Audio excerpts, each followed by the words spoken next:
Muscles are dumb. They don't know what to do unless you tell them from your brain or you tell them from your environment. If I throw a ball at you, you're either going to dodge it or catch it. So your body's just going to react. If you think, oh, I'm going to go walk into the kitchen, you don't think about how to walk, you just go walk. So your muscles just perform. The way you strategize an exercise session needs to be thoughtful, smart, and well executed, not dumb. If you're doing a lunge, you need to do an exercise before the lunge to turn on your abs and your glutes. So this way, inside of the movement of the lunge, you know how to reference those specific body parts. I call this the sequence strategy.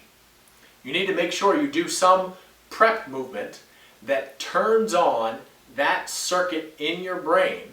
So when you go to do this bigger movement, you have access to it. So if you're going to go squat, inside of your squat, if there's a certain part that you're working on, whether it's a better knee bend or better movement through your pelvis, you need to do a movement before the squat to make your brain conscious of that action center so you're more competent with how to activate and utilize that specific body part inside of this mass movement, like a squat, a deadlift, a bench, a power, whatever the movement is. You need to have some prep movement. Even if you're doing yoga, if you're going into sun salutations, if you're doing warrior, you should in some way during your week have some way of activating your feet. Have some way of turning on your tibia, your shins, your ankles, and moving your toes in different ways. Because if you only do that movement in yoga, you only do those few postures, you're not going to be well balanced because you're just doing that. You still need a prep movement. Your prep movements might come through a couple days a week having specific strategies of exercises to turn on your feet. So muscles are dumb, but your sequence strategy should be strategic.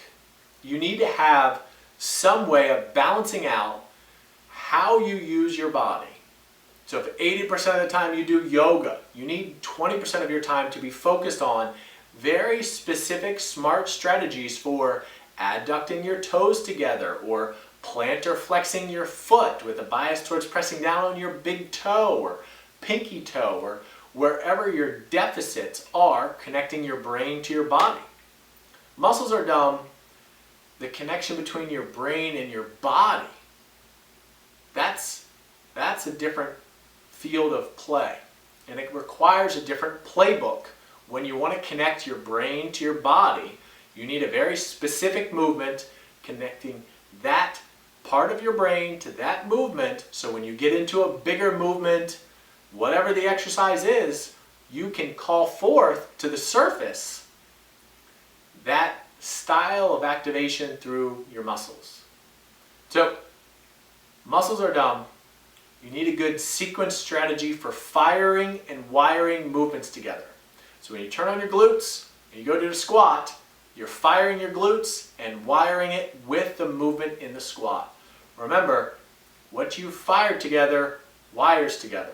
You want to connect the brain to the body with a strategy. If you enjoyed this, check out DominicSays.com, sign up for my newsletter, go to my YouTube, my Instagram if you're on my newsletter now. Thanks for being here, and we'll talk again soon.